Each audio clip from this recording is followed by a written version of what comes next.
होऊ आता स्मरविता स्मरण, कोण जाणे कैसी परी पुढे उरी ठेविता। तुका म्हणे अवघी जोडी, तुका म्हणे अवघी जोडी, ते आवडी चरणांची।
निकळक गावातील वाडवडिलांनी गावामध्ये अखंड हरिनाम सप्ताहाचं एक छोटंसं रोपटं लावलं। आज 40 वर्षांनंतर हा सप्ताह 41व्या वर्षात पदार्पण करतोय आणि त्या रोपट्याचा आज वटवृक्ष झालाय हे आपल्याला मान्य करावं लागेल। सप्ताहाचा पहिलाच दिवस आहे, पण दत्ता भाऊचं काम पहिल्याच दिवशी वाढवलंय। मंडप संपला, हाऊसफुल झाले पहिल्याच दिवशी। लहान मुलांपासून तर ज्येष्ठांपर्यंत सर्वांनी मंडप भरून टाकला। ही अत्यंत अभिमानाची बाब आहे, अत्यंत गौरवाची गोष्ट आहे। मी नेहमी सांगत असतो, तुमच्या गावातील सप्ताहामध्ये लहान मुलापासून तर म्हाताऱ्या माणसापर्यंत सगळ्या वयोगटातील माणसं जर सप्ताहाला उपस्थित राहत असतील तर समजून घ्या तुमच्या गावाला धोका नाहीये, तुमचं गाव सुरक्षित आहे।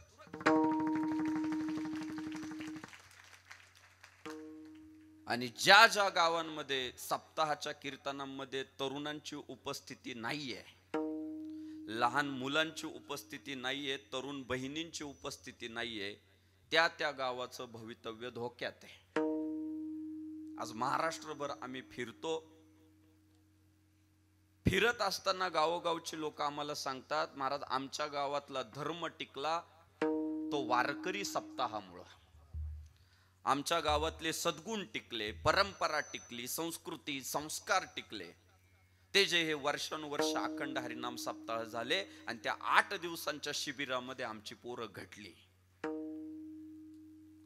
आणि ज्या ज्या गावांमध्ये तरुणांची उपस्थिती सप्ताहाला नाहीये, तिथले तिथले तरुण भरकटले, हे देखील अनेक गावातील लोक आम्हाला सांगतात। ज्या ज्या गावात अखंड हरिनाम सप्ताह होतो त्या त्या गावातील लोक नैतिकतेला धरून आहे, नीतिमत्तेला धरून आहे, धर्माला धरून आहे, संस्कृतीला धरून आहे। आणि ज्या गावांमध्ये अखंड हरिनाम सप्ताह होत नाही तिथली परिस्थिती थोडी वेगळी आहे। म्हणून ज्ञानोबा तुकोबांनी हे जे हरिभजनाचे धडे आपल्याला दिले, भगवत चिंतनाचे धडे दिले, हे इथून पुढच्या काळात गावागावात पोहोचवणं तुमच्या आमच्या सगळ्यांचंच कर्तव्य आहे। मी तर म्हणतोय, आपण ते म्हणायचो ना, गाव तेथे वाचनालय, गाव तेथे वाचनालय, गाव तेथे शाळा, गाव तेथे ग्रंथालय। ही जी आपली संकल्पना होती ती गरजेचीच होती. इथून पुढे अजून त्याच्यात एका वाक्याची भर टाका. गाव तेथे अखंड हरिनाम सप्ताह, महाराष्ट्राचं महानत्व टिकल.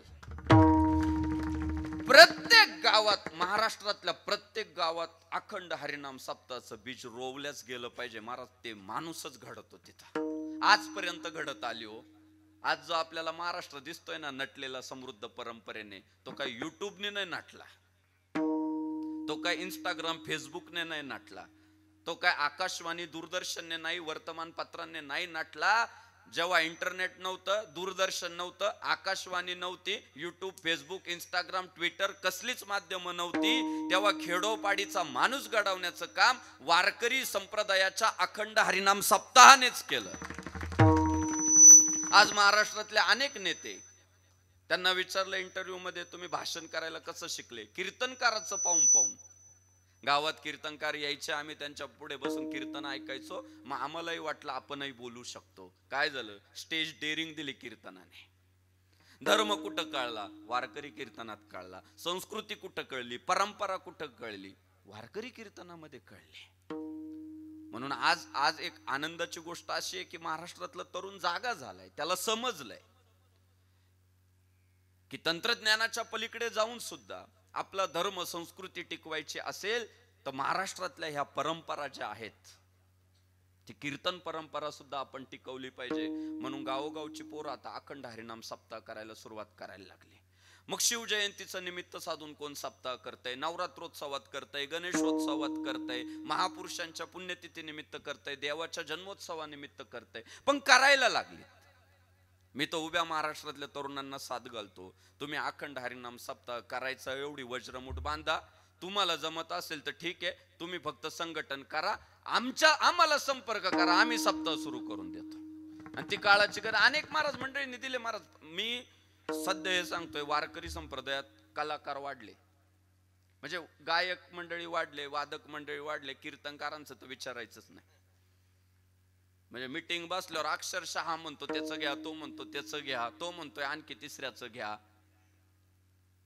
म्हणजे आज वारकरी संप्रदायामध्ये गायक भरपूर आहेत, वादक भरपूर आहेत, कीर्तनकार भरपूर आहेत.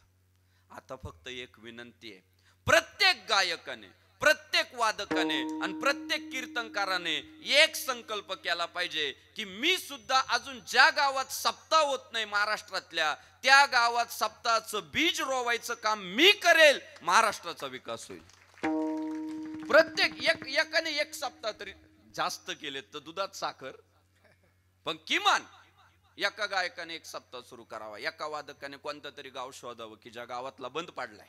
अनेक गावातली राजकारणामुळे सप्ताह बंद पडले, हे वेदाव्यामुळे बंद पडले. ते सप्ताह सुरू करणं तुमची आमची सगळ्यांची जबाबदारी आहे. आणि आजही महाराष्ट्रात अशी कितीतरी गाव आहे की ज्यांना सप्ताहाची परंपरा काय माहित नाही. त्या गावांपर्यंत आपण पोहोचलो पाहिजे आणि तिथं गावांचे सप्ताह सुरू केले पाहिजे. ती काळाची गरज आहे, तर गावं वाचणार आहे. बरं, मी आज गॅरंटीने तुम्हाला सांगतो, निकळक गावाला धोका नाही, सुरक्षित आहे. का? तिथला तरुण कीर्तनात नटलेला आहे. तरणा भाग्यवंत नटे हरी कीर्तनात, तेच तारुण्य भाग्याचं आहे. अनेकांच्या वाट्याला तारुण्य येतं आणि निघून जातं, पण ते जर भाग्याचं ठरवायचं असेल तर कपाळाला टिळा लावून तो पोरगा जर तारुण्यात कीर्तनात बसला तर समजून जायचं त्याचं तारुण्य भाग्याचं आहे, त्याचं तारुण्य धन्य आहे, ते योग्य मार्गाने चाललंय. परवा मी तळेगाव दाभडेला एका कार्यक्रमाला होतो. तिथं सध्याची तरुण पिढीतील एक प्रसिद्ध लावणी सम्राज्ञी हिंदवी पाटील उपस्थित होत्या. त्यांची प्रमुख उपस्थिती होती, माझी प्रमुख उपस्थिती होती. मग अनेकांना प्रश्न पडला, बाबा कीर्तन आणि लावणी एका व्यासपीठावर कसं आलं? बोलत असताना मी सांगितलं की आमचा लावणीला विरोध नाही, आमचा तमाशाला विरोध नाही. आमचं म्हणणं एवढंच आहे, गावात लावण्या ठेवल्यावर जर 17,000 पोरं जमत असतील तर गावात कीर्तन ठेवल्यावर पण 17,000 पोरं जमले पाहिजे. आज महाराष्ट्रात एक चित्र असं झालंय की लावणीचा कार्यक्रम ठेवला, तमाशा ठेवला तर 17,000 पोर, आणि कीर्तन ठेवलं तर 17 म्हातारी. तरुण तिकडे फिरकायला तयार नाही. समजून जायचं त्या गावाचं भवितव्य धोक्यात आहे. आमचा लावणीला विरोध नाही, आमचा तमाशाला विरोध नाही, फक्त तुम्ही कीर्तनातली उपस्थिती वाढवा ना. ए ए शांत बसायचा.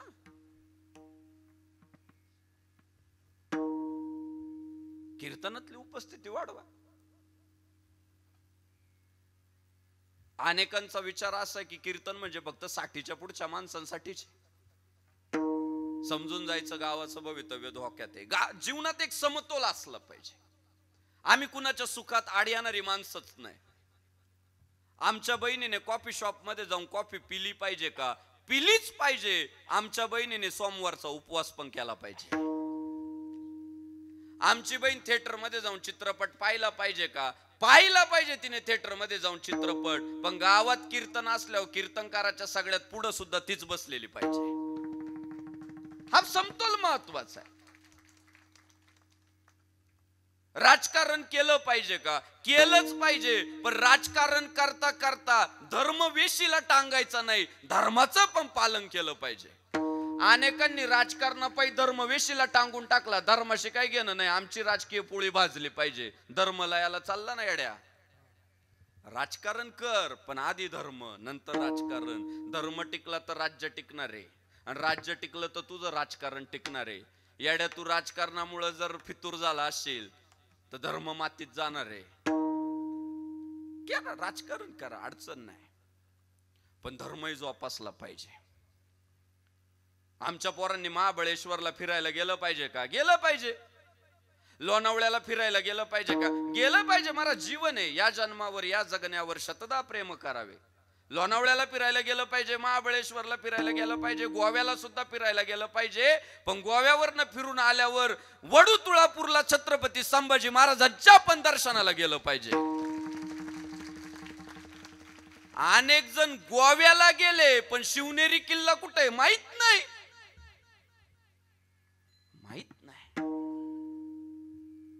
मनोरंजन, जीवनातील आनंद, सुखभोग प्रत्येक जण घेतो, कोण घेत नाही,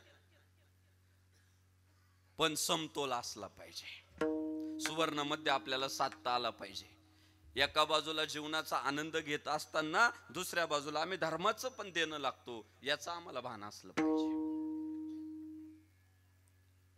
ए बाबा, तू का बोलतो रे? तुला कर्म ना का? नापास करेल बरं सगळे यंदा. हाय का? पण आता पास नापास ते डायरेक्ट म्हणलं 8वी पर्यंत. तसं काहीच नाही महाराज, ते बंद झालं ना पास नापास. आता तुम्हाला धाक दाखवायला आता राहिलं तरी काय मला तेच कळाना. आम्हाला जर नापास करील म्हटल्यावर घाम फुटायचा. घाम काही करावं, नापास नका करू. शांत जर नाही ना बसले, आईला सांगल मोबाईल द्यायचा नाही उद्यापासून. जमलं काय?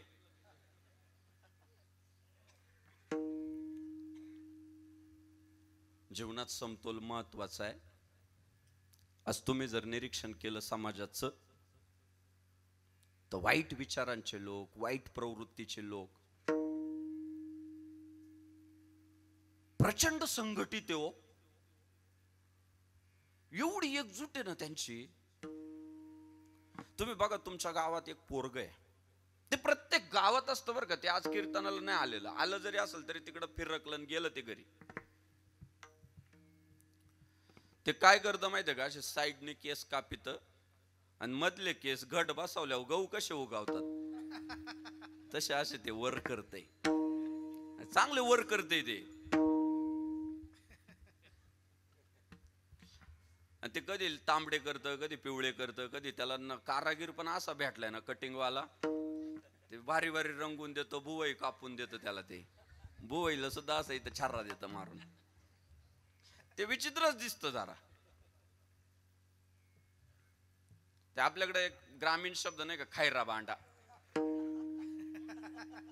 ते खैरा बांडा टाईप ते दिसतं. ते त्याला असं वाटतं फॅशन आहे. ते बुवई कापित, त्याच्या तोंडात कधी गुटखा असतो, कधी तंबाखू असते, कधी ते टाकून पण असतं. एकच टी शर्ट आहे त्याच्यावर, एकच टी शर्ट आहे, तोच धुवायचा, तोच घालायचा, कधी कधी धुवत नाही. जीन्स पॅन्ट आहे, गुडघ्यावर फाटलेली आहे, खाली फाटलेली आहे, मांडीत फाटलेली म्हणजे त्याने फाडलेली आहे. त्याचं म्हणणं आहे की बाबा फाडून घातली की तो फॅशनचा प्रकार आहे, ते फाडून घातलेलं आहे. त्याच्याकडे ती यामाची गाडी नाही का लय आवाज देते, काय गाडीचं नाव रे त्या, RX-100. त्याच्याकडे ती RX-100 मारा, ते गावातून जर गेलं ना अख्खं गाव उठत आहे. एक दिवस त्याला विचारलं, बाबा एवढा गाडीचा आवाज का बरं रे? ते म्हणते लोकसंख्या लय वाढली, आवाजाने म्हातारे मेले पाहिजे. असे त्याचे विचार आहे ते. पूर्ण वाया गेलेली केस आपण कशाला म्हणतो, त्यातला तो प्रकार आहे. पूर्ण वाया गेलेला आहे, पूर्ण. कधी टपरी पुढे उभा आहे, कधी दारूच्या अड्ड्यावर आहे, कधी नेते मंडळींच्या माग सगळ्यात शेवट पण आहे. पण तुम्हाला सांगतो, पूर्ण वाया गेलेली केस आहे, पण गावात त्याच्या कोणी नादी नाही लागत बरं का, नादी नाही लागत त्याच्या. का बरं माहिती आहे का संतोष महाराज? सगळ्यांना कळत कामातून गेलंय, पोरी पुढे चालल्या तर मागून खोकारणार, मुद्दाम शिट्टी वाजवणार, मुद्दाम काहीतरी बडबड करणार, फोन आलेला नसला तरी पोरीला पाहून घेणार ना, हॅलो. तरी सुद्धा पोरी मनाची समजून घालून घेतात, त्याला बोलत नाही, काही हिंमत नाही होत. पोरी मनातल्या मनात म्हणतात, जाऊ द्या, पिसळलेल्या कुत्र्याच्या कुठं नादी लागतात. मनाची समजूत घालतात, जाऊ दे ते पिसळले, त्याच्या कुठं नादी लागतात, बिचारा कडेने निघून जातात. गावातली शहाणी पोरं माणसं सुद्धा म्हणतात, जाऊ दे ते घाणीत हात घातले, आपलेच हात घाण होतील, नादी लागत नाही त्याच्या कोण. आणि चुकून महाराज एखाद्याला लयच त्याचा राग आला आणि अनावधानाने त्याच्या जर एखाद्या कानाखाली मारलीच एखाद्याने, तर भाऊ 20 मिनिटात ते 100 पोरं गोळा करतो. काम नाही त्याला काही, टपरीवर, अड्ड्यावर, कॉलेजच्या कट्ट्यावर, जिथं बसल तिथं त्याने ते 2-4 जोडलेले. महाराज 20 मिनिटात तर 100 तासले RX-100 गावात घुमायला लागतं. कुठे कोणी भाऊला हात लावला, भाऊशी वाकडं स्मशानात लाकडं.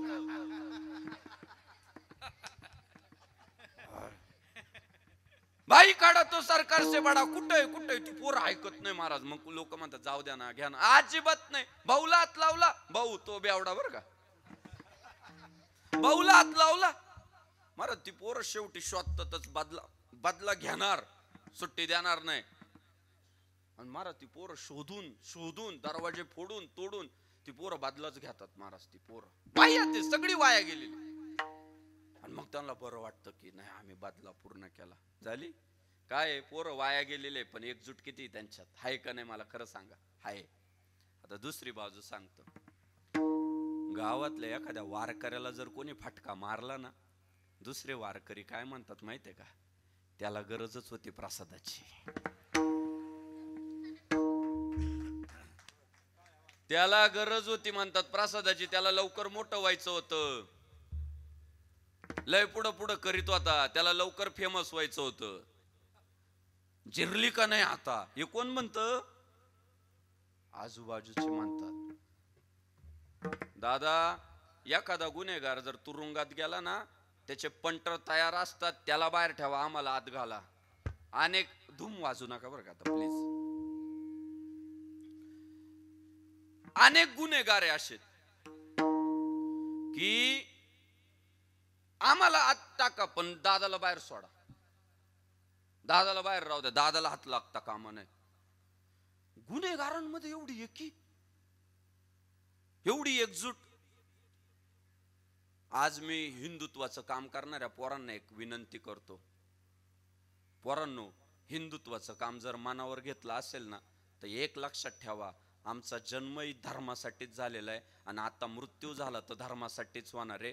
आम्हाला शिवराय धर्मवीर छत्रपती संभाजी महाराजांनी जर काय शिकवलं असेल तर छत्रपती शिवाजी महाराजांनी शिकवलं स्वराज्यासाठी जागायचं, आणि धर्मवीर छत्रपती संभाजी महाराजांनी शिकवलं वेळ जरी आली तर हिंदुत्वासाठी मरायचं.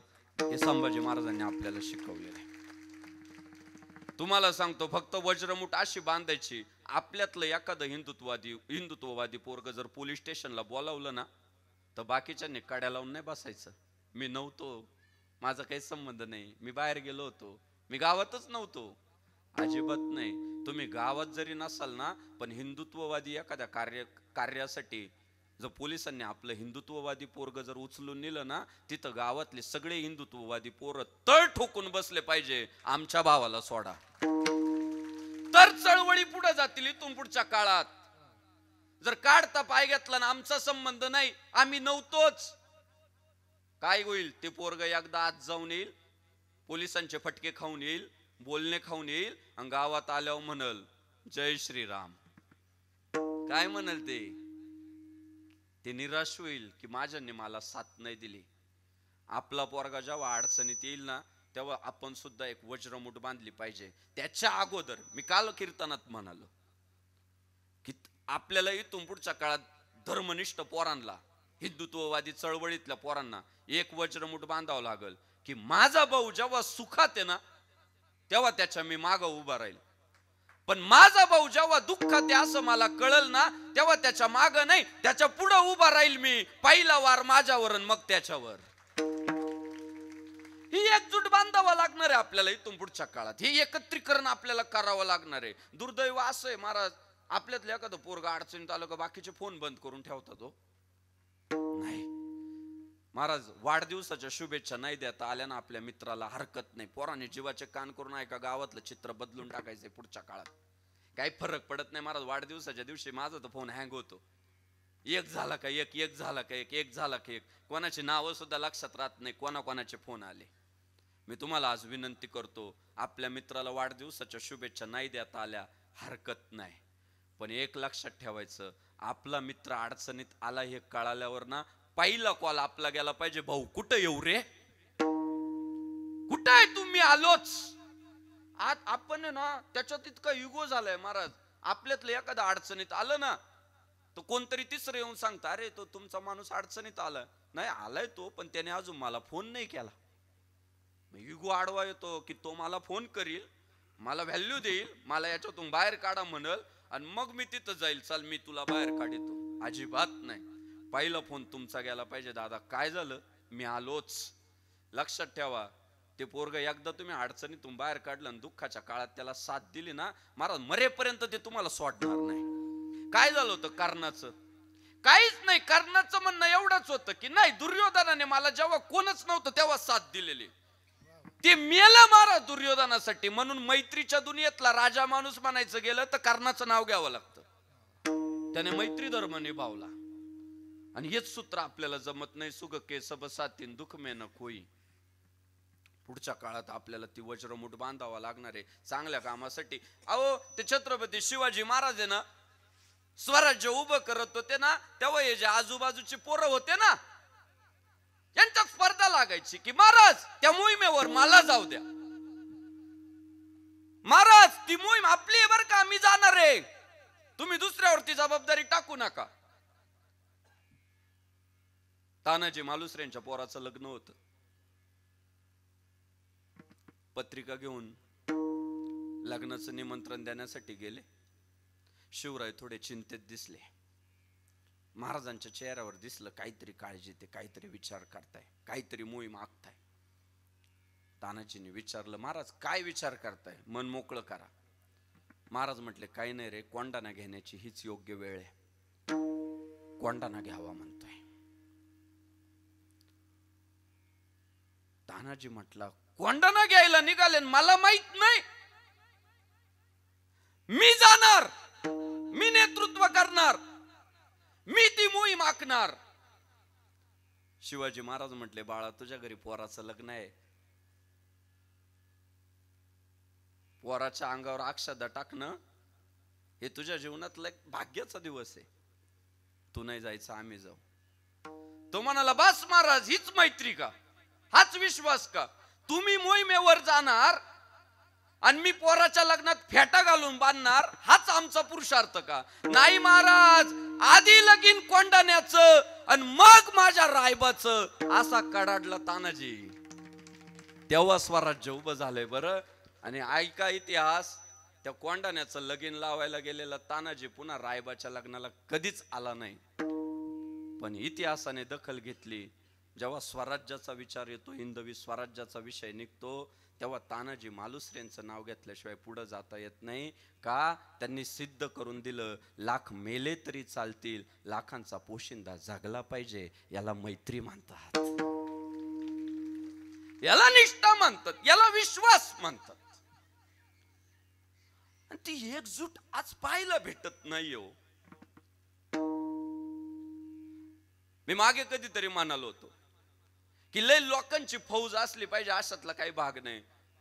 फक्त जवळ जे 5-6 जण असतात ना, त्यांच्यातला एकही फितूर असता कामा नये. विजय तुमचाच आहे. दुर्दैवानं जवळ आसपासच फितूर आहे. सोबत चालणारा माणूस कधी पायात पाय घालेल आणि तोंडावर पाडील सांगता येत नाही. महाराज, आम्ही जेव्हा कीर्तनाच्या निमित्ताने फिरतो, माझ्या आळंदीकर गुरुबंधू साथीला असतात ना, मी एवढा निश्चिंत राहतो. मला माहितीये आजचं कीर्तन मी नाही, ते रांगवणार आहे. एवढं आमच्यात कॉम्बिनेशन आहे महाराज, एवढं आमच्यात समन्वय. आणि तीच एकजूट गावागावात आपल्याला वाढवणं खूप गरजेचं आहे. ती काळाची गरज आहे. आजही धर्म अडचणीत आहे. धर्म काल अडचणीत होता, आज आहे, भविष्यातही तो असणार आहे. परमात्म्याला अवतार घ्यावे लागावे धर्माच्या रक्षणासाठी. मग तुम्ही आम्ही करत काय असतो, मला हा प्रश्न पडतो.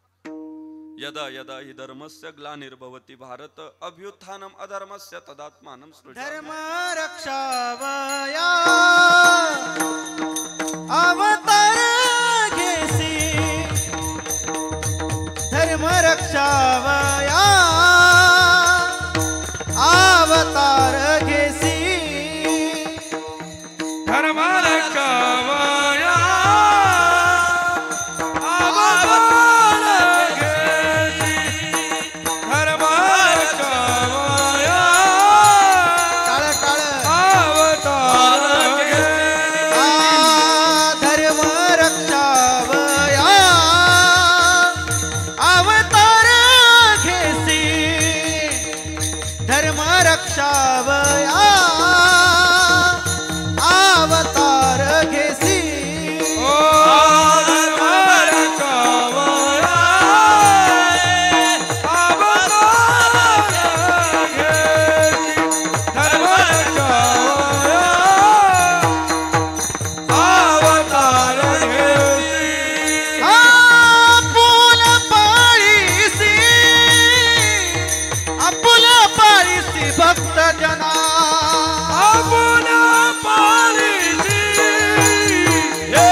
अवतार घेसी आणि आपुल्या पाळीसी भक्तजना. परमात्म्याला अवताराला यावं लागतं. जो तुमचे आमचे सोहळे पाहण्यासाठी त्याने आम्हाला निर्माण केलं. देवे दिला देह भजना गोमटा. पण तुम्ही आम्ही इतके गाफील होतो, त्याच्या भरोशावर राहतो. आणि शेवटी पुन्हा बापानी पोरं कशासाठी जन्माला घातलेले असतात, तो कर्तृत्व करावं त्यांनी, नाव कमवावं त्यांनी म्हणून घातलेले असतात ना. तर पोरांनीच मोठं झालं माझं, बाबा 50 द्याव 100 द्याव. अरे आयुष्यभर त्याच्यातच गेलं त्याचं आयुष्य, पुन्हा आपण 100 द्या 50 द्या. काय त्या बापाच्या जीवनात आनंद आहे? तुमचं आमचं काम आहे धर्माचं रक्षण करणं, तुमची आमची जबाबदारी. आम्ही कमी पडतो. आपण पहा, आपल्याला मुळात अभिमानच नाही राहिलेला. निरीक्षण करा तुम्ही. काय म्हणतो, एक मरगळ आली, मरगळ. मला सांगा, आज 2023 मध्ये सगळ्या यंत्रणा सुसज्ज झाल्या. माणूस सुजलाम सुफलाम झालाय महाराज. घरात गेला तर गरम गादी आहे, बाहेर आला तर डुंगणाखाली गाडी आहे. काय होतं पूर्वीच्या लोकांकडं? भुकेला कोंडा, झोपेला धोंडा, अशी त्यांची वस्तुस्थिती होती. पण बघा, त्या माणसांनी पै पै गोळा करून गावातले मंदिर उभे केले, हे विसरू नका. ओ, कष्ट करून भाऊ त्यांनी मंदिर उभे केली. आज त्या मंदिरांची अवस्था काय करून टाकलाय आपण?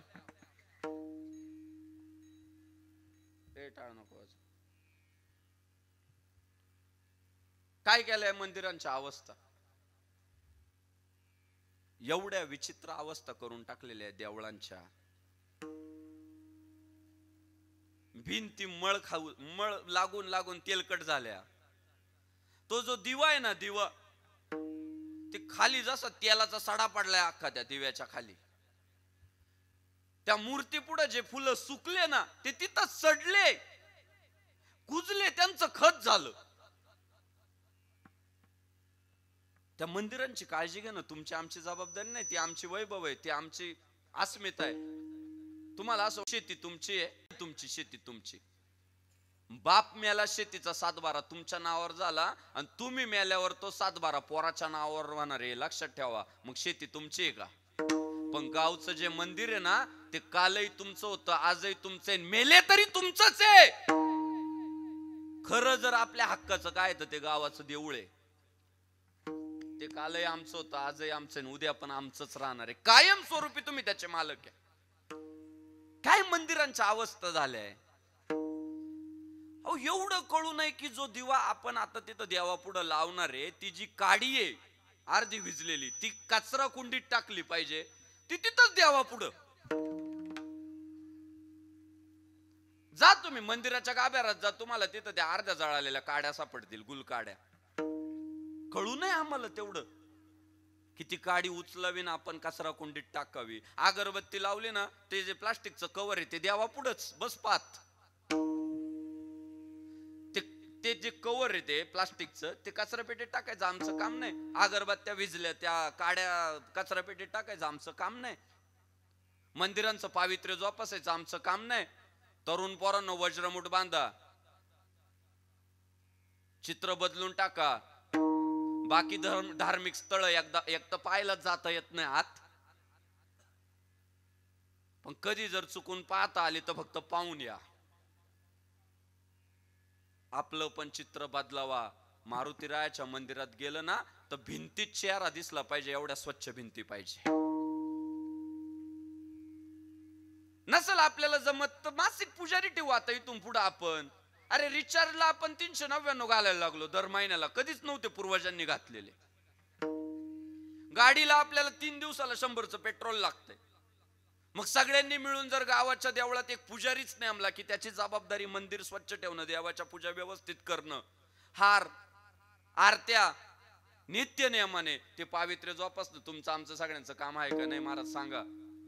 घर आमचे स्वच्छ ठेवायचे, गाड्या आमच्या 3दा पुसायच्या दिवसातून, आणि गावातले मंदिर धूळ खात पडले. एक तर जास्त बांधायचेच नाही, आणि बांधलं ना, ज्याने वर्गणी गोळा केली होती मंदिरासाठी त्याने पूर्ण नियोजन लावलं पाहिजे. मी तर म्हणतो आता मंदिर वाढवू नका. एकाने मारुतीचं बांधलं का दुसरा शंकराचं बांधितो, शंकराचं बांधलं का एक देवीचं बांधितो. अडचण नाही, बांधायचे असतील बांधा, धर्म वाढवा, अजिबात अडचण नाही. पण त्याचं पावित्र्य आम्ही सांभाळणार आहे का याचाही विचार करा. तिथं पुजारी नेमले गेले पाहिजे. तिथली शुचिर्भूतता, तिथला नित्य नेम, तिथली साधना, काही प्रकार नाही राहिलेला भाऊ. अहो कटिंगला गेलो तर आपण म्हणतो फेशियल कर, 300 रुपये. एक तर काळा फेशियल केल्यावर पुळ्या चमकतात, तरी म्हणतो फेशियल कर.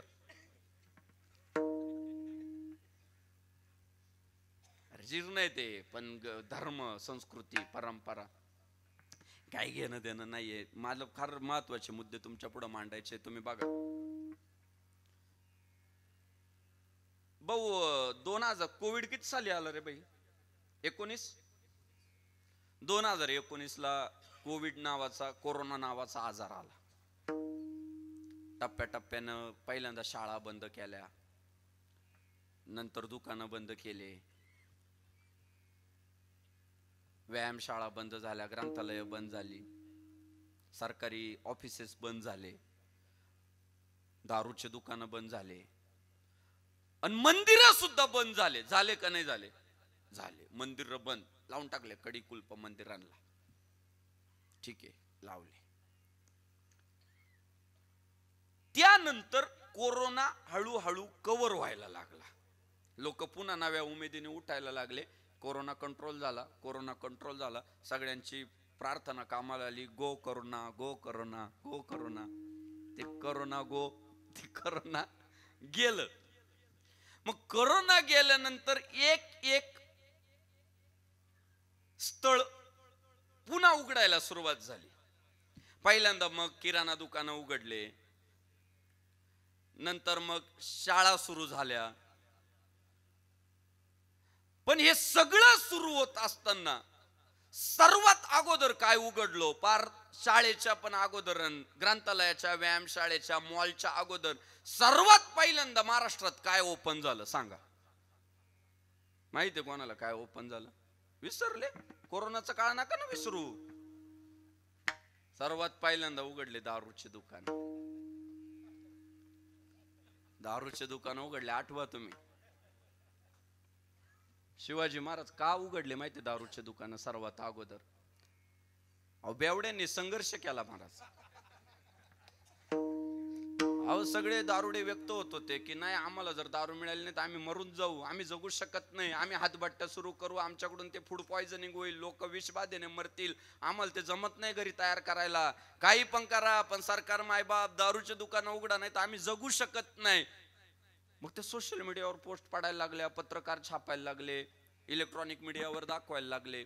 मग दारुड्यांना कर्माना मग दुकानदार म्हटले अरे आपण पण एकत्रित आलं पाहिजे, आंदोलन केलं पाहिजे. मग सगळ्या दारुड्या, ते दारू विकणारे जे दुकान आहेत ते दुकानदार एकत्र आले.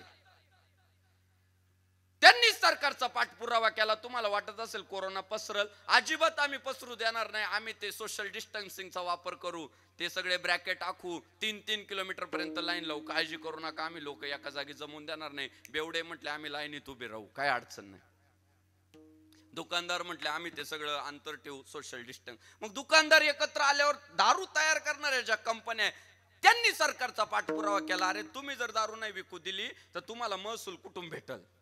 सरकारला महसूल भेटणार नाही. सरकार मायबाप तुम्ही दारूचे दुकानं पहिले उघडे करा. आणि सगळ्यांनी मिळून पाठपुरावा केल्यामुळे खरंच ना सरकारने दखल घेतली ना बाई. डायरेक्ट घोषणा झाली दारूची दुकानं उघडा. आणि उघडले हो. अहो पहिल्यांदा मीडिया बेवड्यांचा इंटरव्ह्यू घ्यायला, TV9 वाला, ABP माझा वाला एका बेवड्याकडे गेलं, त्याला विचारलं तुला काय वाटतं? ते म्हणाला मी लय आनंदी झालो, मी आज 16 खंबे घेणार आहे, लय प्याणार आहे. आठवते बेवड्यांचे इंटरव्ह्यू, त्यांच्या बाईट्स, ते खुश झालं.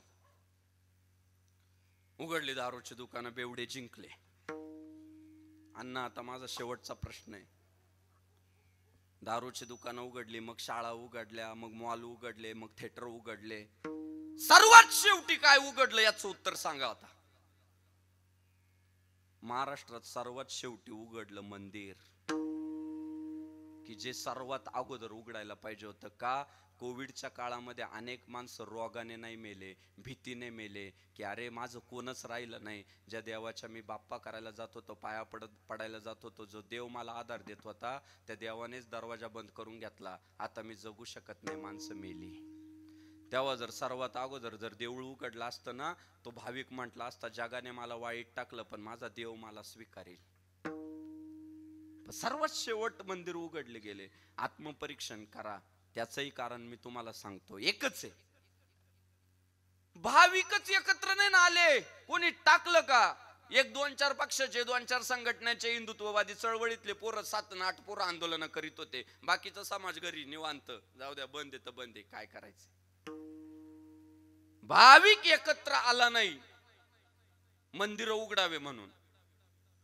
बर भाविक नाही आला एकत्र, देवस्थान एकत्रित यायला पाहिजे होते, नाही आले. पंढरपूरवाले म्हटले आळंदीवाले बघतील, आळंदीवाले म्हटले देऊवाले बघतील, देऊवाले म्हटले पैठणवाले बघतील, पैठणवाले म्हटले त्र्यंबकवाले बघतील, त्र्यंबकवाले म्हटले हे बघतील ते बघतील. याने त्याच्यावर त्याने याच्यावर लोटलं. देवस्थानच एकत्र नाही आले, संघटित नाही झाले. पुजारी एकत्रित नाही आले. पुजारी आपापसात भांडतात, तुझा नंबर का माझा नंबर. पुजारी नाही एकत्र आले, देवस्थान नाही एकत्र आले, भाविक एकत्र नाही आले. परिणाम सर्वात शेवटी मंदिर उघडले गेले. आणि मायबाप सरकार झुकावण्याची ताकद जर कोणात येते ती माणसात आहे.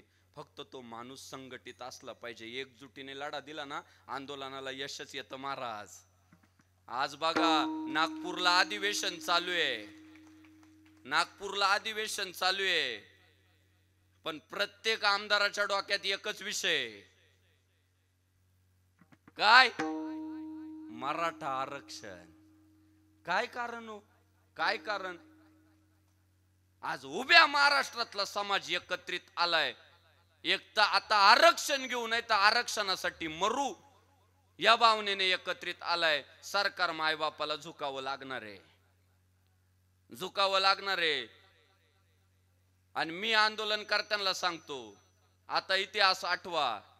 लढून मारावं, मरून जगावं हेच आम्हाला ठावं. आपल्या पूर्वजांनी शिकवलंय, एक तर जिंकायचं, नाही तर लढता लढता मारायचं. आता प्रतिष्ठापनाला लागलीये.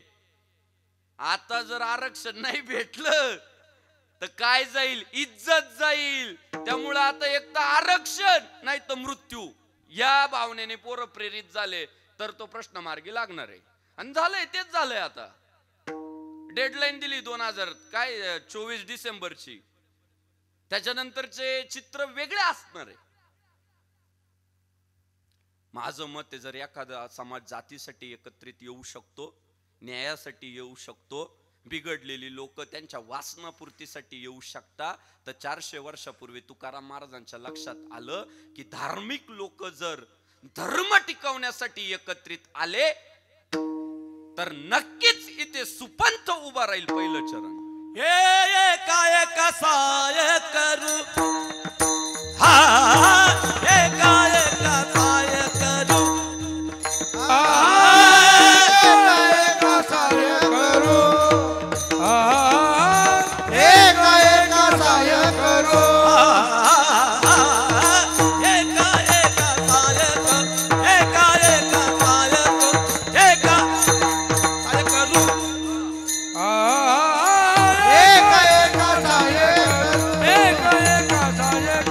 हे काय करू,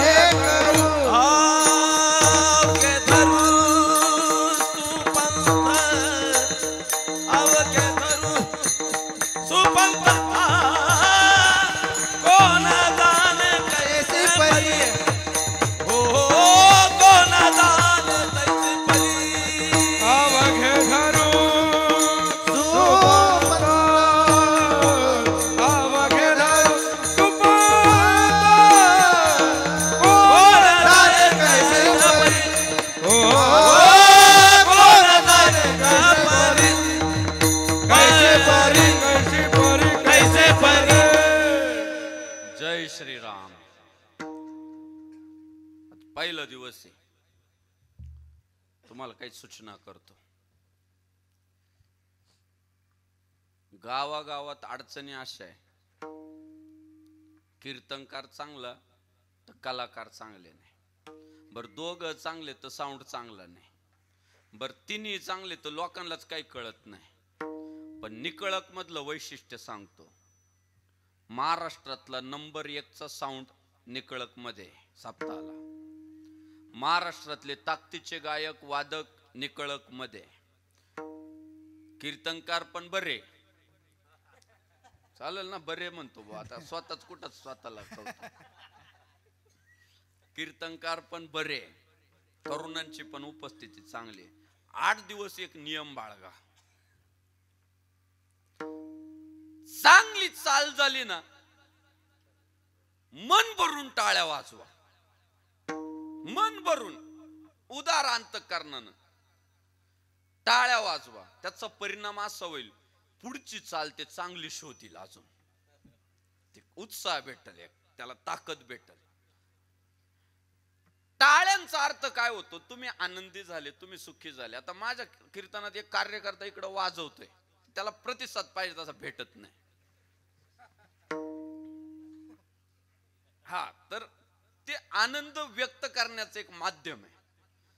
तर तुम्हाला एखादी चालू आवडली ना, प्रमाण झालं बा. पहिला आता 8 दिवस नियमच तो लक्षात ठेवा. सगळे पुढचे कीर्तनकार चांगलं काम करणारे, हे सगळे मातब्बर लोक आहेत महाराजांनी परिसरातलेच आपल्या. पोरांनो लक्षात ठेवा बरं का, चांगलं एखादं प्रमाण झालं का टाळ्या द्यायच्या.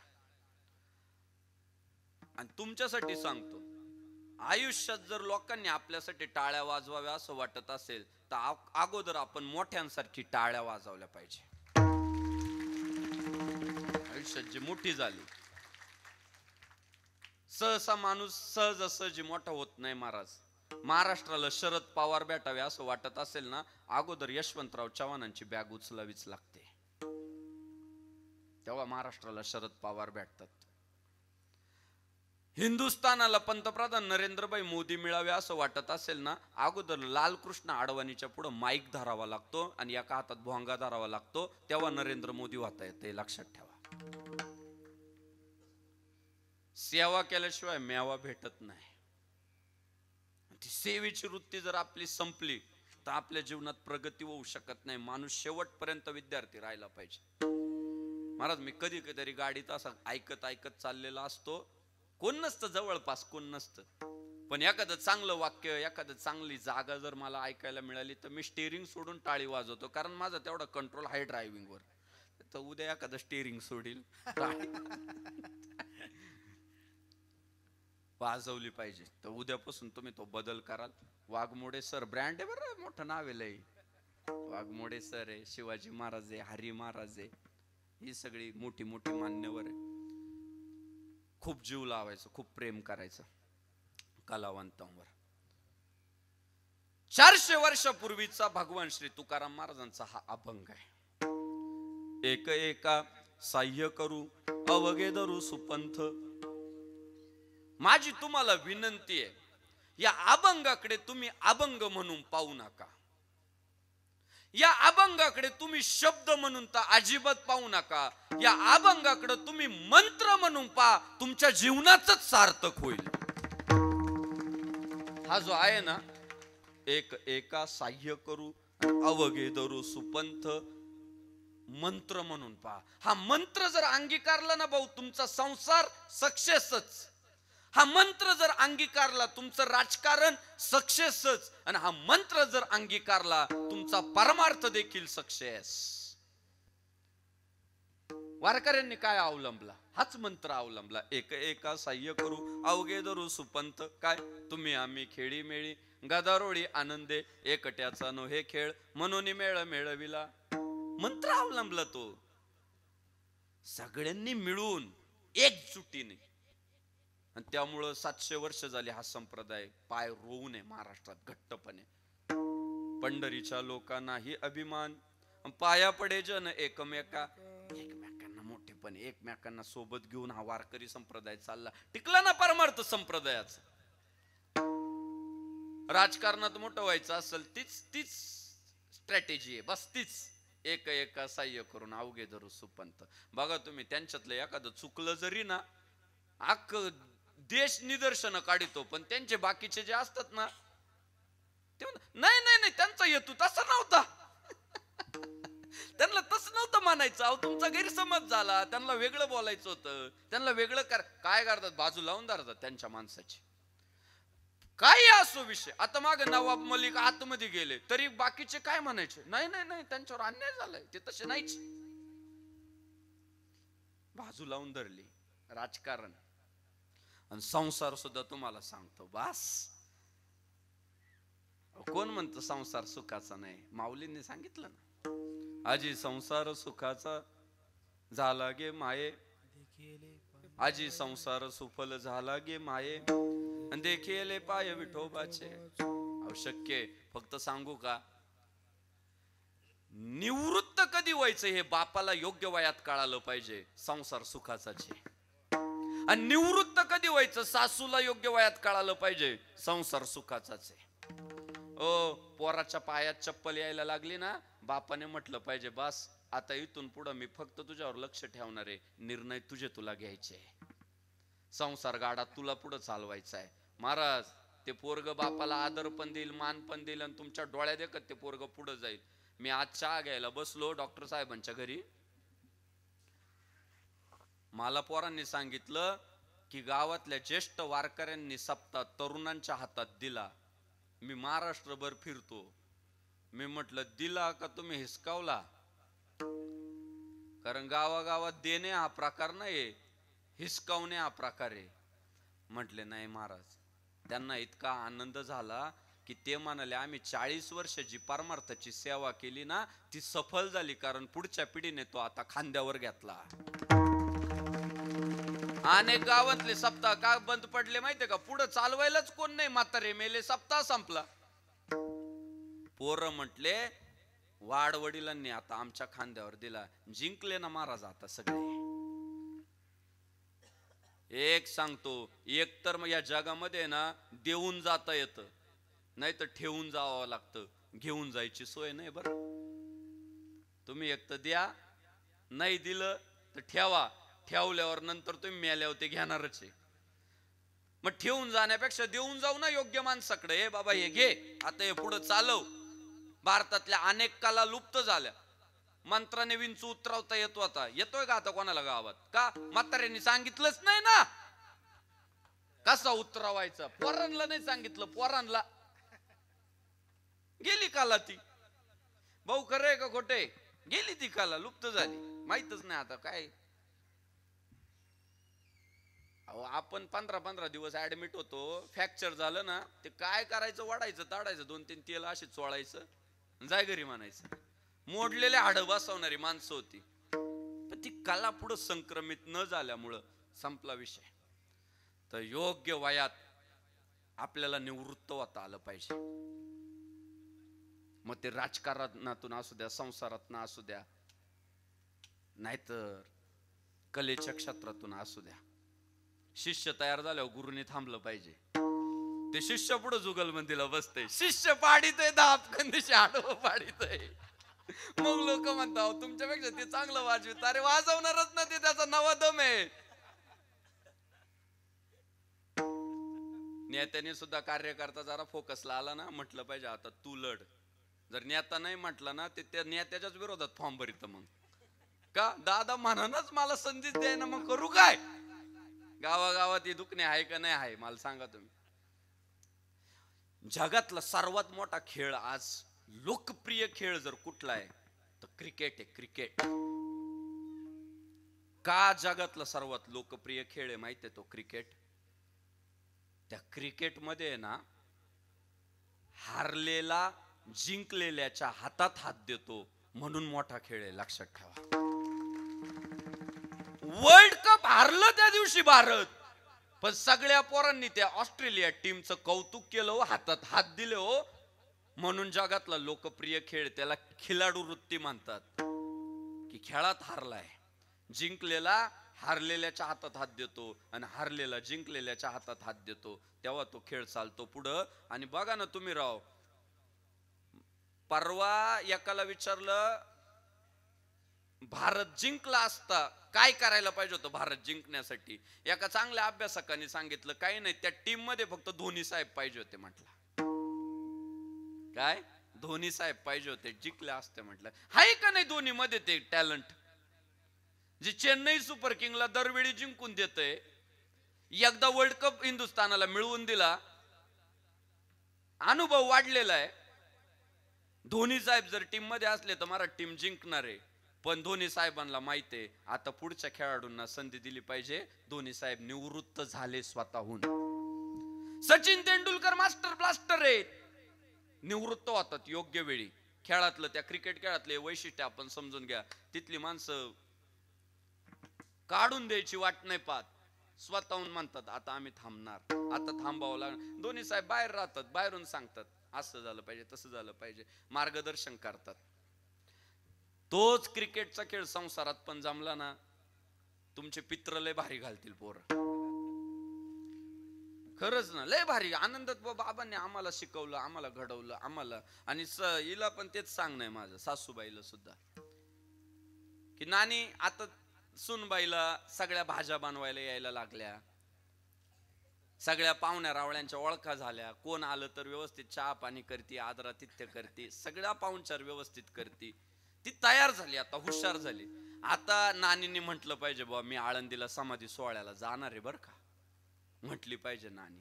आणि नानी जर म्हटली नाही ना मी समाधी सोहळ्याला जाणार आहे, तर मग सुनबाई तुझीच समाधी घालणार आहे बा. हळूहळू निवृत्त झालं पाहिजे की आता मी पंढरपूरच्या वारीला जाणार आहे, आता मी आळंदीला 8 दिवस राहून जाणार आहे.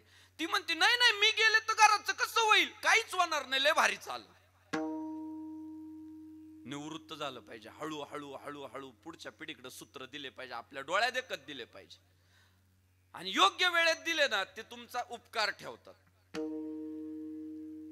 जाणीव ठेवतात की आम्हाला योग्य वयात दिलं. तुम्हाला दिसाना म्हणून तुम्ही जर त्यांच्याकडे दिलं तर ते समजून घेतात आता काय होत नाही म्हणून दिलं आम्हाला, उपकार नाही ठेवत. आणि जगद्गुरु तुकाराम महाराजांनी तुम्हाला आम्हाला तेच सांगितलं, एक एका साह्य करू अवघे धरू सुपंथ विठोबा रखुमाई.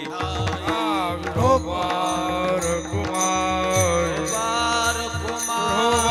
विठोबा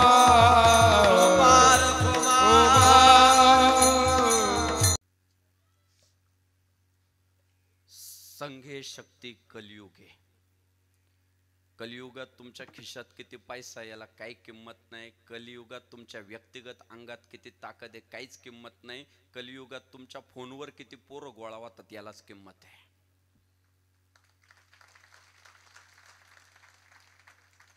माणसांची संपत्ती आपल्याला कमवावं लागणार आहे. मला एका प्रश्नाचं उत्तर द्या, हिंदुस्थानात बहुसंख्य लोक कोणत्या धर्माचे? हिंदू धर्माचे. पण सर्वात जास्त अन्याय कोणत्या धर्माला सहन करावा लागतो? हिंदू धर्माला. त्याचं एकमेव कारण आहे, आपल्या धर्मातले लोक संघटित नाही. आज तुम्हाला सांगतोय, हिंदुस्थानाची सगळ्यात मोठं वैभव जर काय असेल तर इथली शेती. कृषी प्रधान देश हा, इथली शेती पिकली तर इथला देश टिकणार आहे. पण काही राष्ट्रद्रोह्यांच्या लक्षात आलं की पहिल्यांदा जर इथली शेती नापीक करायची असेल तर इथल्या गाई बैल संपवावे लागतील. म्हणून सध्या हिंदुस्थानात सर्वात मोठी कारवाई जर काय चालू आहे तर गाई संपवण्याचं काम मोठ्या प्रमाणात चालू आहे. आणि आपल्या धर्माने 33 कोटी देवांचा वास त्या गायीमध्ये. गावो विश्वस्य मातर. आईच्या नंतर आपण जर किंमत कोणाला देतो तर गाईला देतो.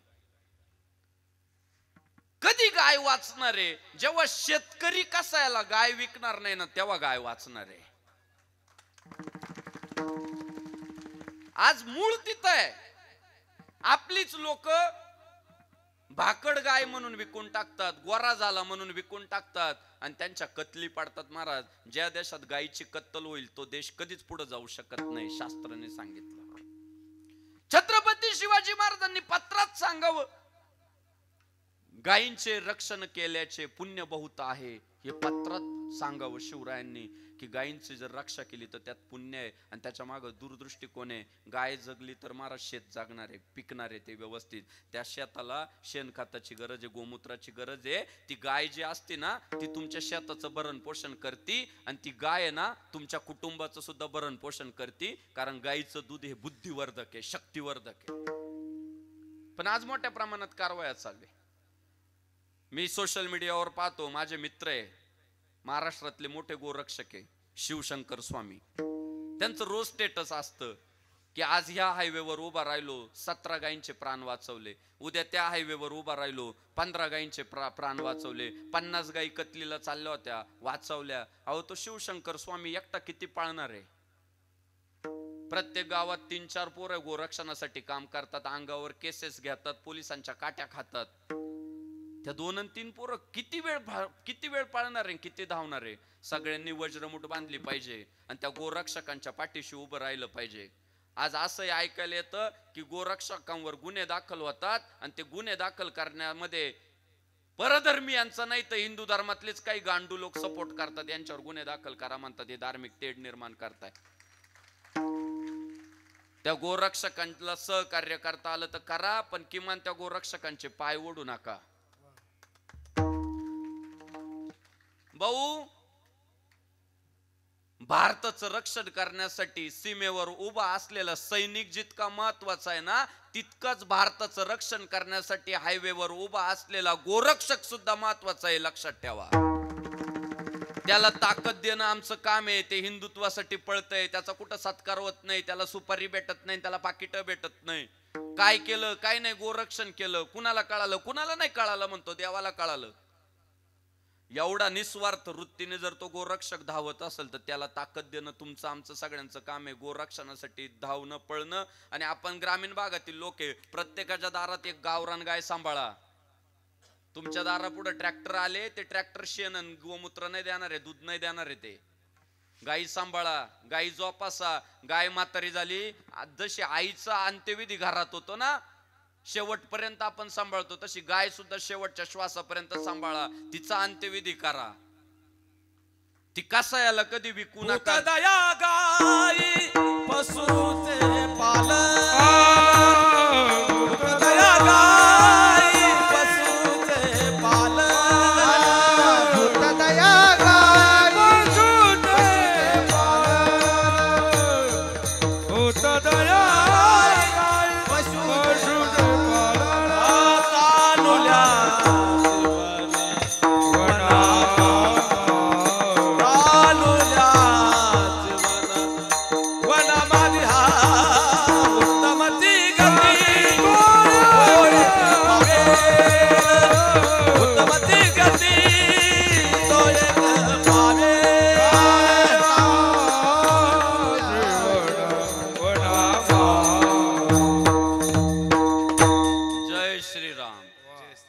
भूतदया गाई पशुचे पालन आणि तान्हेल्या जीवन वना. माझी संतांनी सांगाव, गायींचं रक्षण करा. आणि आता कीर्तनातला शेवटचा मुद्दा.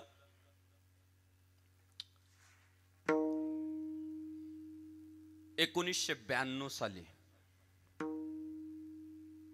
तेवढा काही विकास झालेला नव्हता.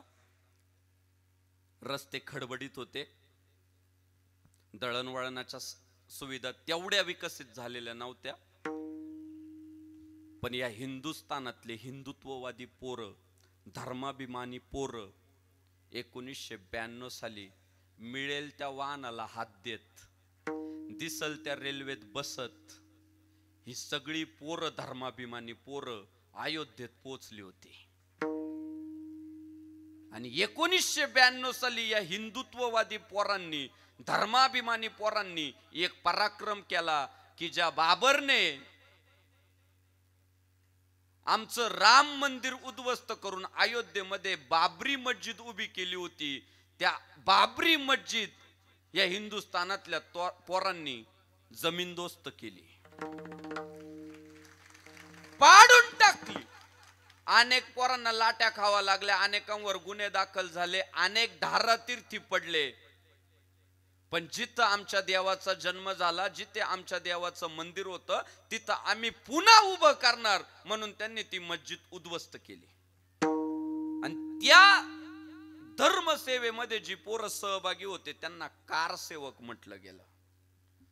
आणि मग तो पराक्रम करणाऱ्या पोरांचा सगळ्या देशाला अभिमान वाटला. मग गावागावात आम्ही कीर्तनाला जातो तेव्हा लोक आम्हाला सांगतात, आमचे आजोबा कारसेवक होते, आमचे चुलते कारसेवक होते, आमचा बाप कारसेवक होता. महाराज, मी होतो बरं का अयोध्येच्या त्या लढ्यात. मग तेव्हा आम्ही मनाला प्रश्न विचारतो, अरे 1992 साली संग्राम बापू तू तर 2च वर्षाचा होता, मी 2 वर्षाचा होतो तेव्हा. फक्त मला त्या लढ्यात सहभागी नाही होता आलं, मला त्या धर्मसेवेत भाग नाही घेता आला. काही हरकत नाही. काळ उलटून गेला, कोर्टामध्ये केस चालली. 2020 मध्ये आपल्या हिंदुस्थानाला एक पोलादी पंतप्रधान लाभले, सन्माननीय नरेंद्रभाई मोदीजी. नरेंद्रभाई मोदीजींनी 2020 मध्ये तिथं राम मंदिर उभं करायचं म्हणून भूमिपूजन केलं, पहिली वीट लावली महाराज. तेव्हा सुद्धा आहे ना, हिंदुस्थानातल्या घराघरामध्ये रामचंद्रांच्या प्रतिमा ठेवल्या आणि पूजा केल्या गेल्या. ठीक आहे, त्यावेळी कोविड चालू होता, कोरोना चालू होता. आम्हाला पाहिजे तेवढा आनंद नाही घेता आला भूमिपूजनाचा, बरोबर.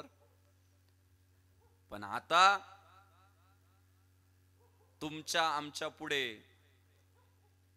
22 जानेवारी 2024 रोजी शेकडो वर्षांचा संघर्ष, शेकडो वर्षांच्या युद्धाला यश येतंय. तंबूतला आपला राम आता भव्य मंदिरामध्ये जाणारे. 22 जानेवारी 2024 ला भगवान श्री रामचंद्रांच्या मूर्तीची प्राण प्रतिष्ठापना अयोध्येमध्ये होणार आहे. मान्य आहे आम्हाला 1992 ला कारसेवक नाही होता आलं, मान्य आहे 2020 ला आम्हाला कोविडमुळे कोरोनामुळे आनंदोत्सव साजरा नाही करता आला. पण आता 2024 ची 22 जानेवारीची संधी घालवायची नाही. पुढच्या पिढ्यांना अभिमानानं सांगता आलं पाहिजे 2024 ला रामचंद्र प्रभूंची अयोध्येमध्ये प्राणप्रतिष्ठापना होत होती तेव्हा आमच्या गावामध्ये आम्ही दिवाळी साजरी केली होती. आता त्याच्यापासून मात्र मुकायचं नाही. आता 22 जानेवारीला सगळी काम बाजूला ठेवायची, दुखणे बाजूला ठेवायचे आणि विरोध बाजूला ठेवायचे. पुढच्या पिढ्या म्हटल्या नाही पाहिजे आमचं थेरड राम मंदिराला विरोध करीत होत. पुढच्या पिढ्या म्हटल्या नाही पाहिजे आमच्या थेरड्याला राम मंदिराशी काहीच घेणं नव्हतं.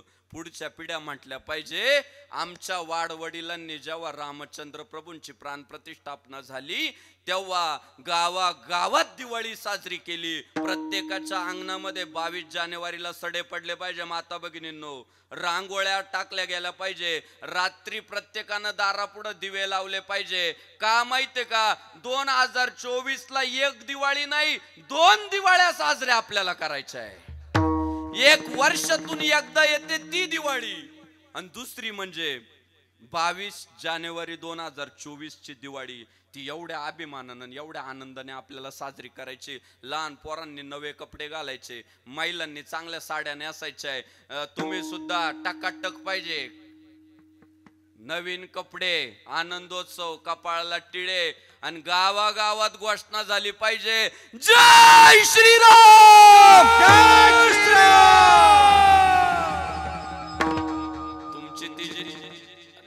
तुमची ती जी संकल्पना आहे ना, भारत का बच्चा बच्चा जय जय श्री राम बोलेगा, ती 22 जानेवारी पासून पूर्ण करायची संकल्पना. अभिमानानं जगाला ओरडून सांगा